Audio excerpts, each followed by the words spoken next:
टाळ्यांच्या गजरात त्यांचं स्वागत करावं।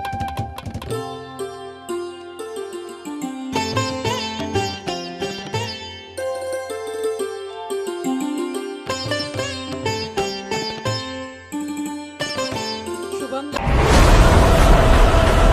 बापू पिंगळे परफेक्ट कृषि मार्केट से संचालक। मुश्किलें कितनी भी हो हौसले बुलंद होने चाहिए, हे वाक्य बापू पिंगळे यांच्या बाबतीत तंतोतंत जुळतं। मखबलाबाद गावातील गरीब शेतकरी कुटुंबातील बापू 10वीत असताना त्यांच्या वडिलांचं निधन झालं। कुटुंबावर दुःखाचा डोंगर कोसळला।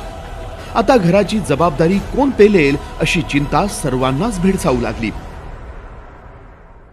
त्यांनी नाशिकमधील जय किसान मार्केट कमिटीत 400 रुपये रोजानं काम सुरू केलं। काबाड कष्ट करून पै जमा केली आणि सुरू केली नाशिकमधील पहिली अडत कंपनी। केवळ 25,000 रुपयांच्या भांडवलावर बापूंनी शेतकऱ्यांचा विश्वास जिंकला। स्वतःच्या कंपनीकडे डाळिंब मार्केटमधील 70% माल येऊ लागला। त्यामुळे त्यांचा आत्मविश्वास वाढला।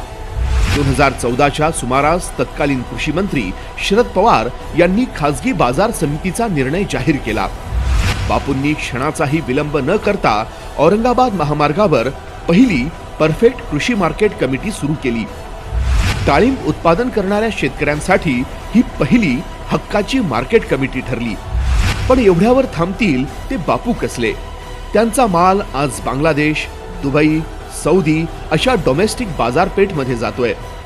अशा या शेतकरी मित्राला या वर्षीचा कृषी क्षेत्राचा गोदा सन्मान पुरस्कार देताना आम्हाला विशेष आनंद होतोय।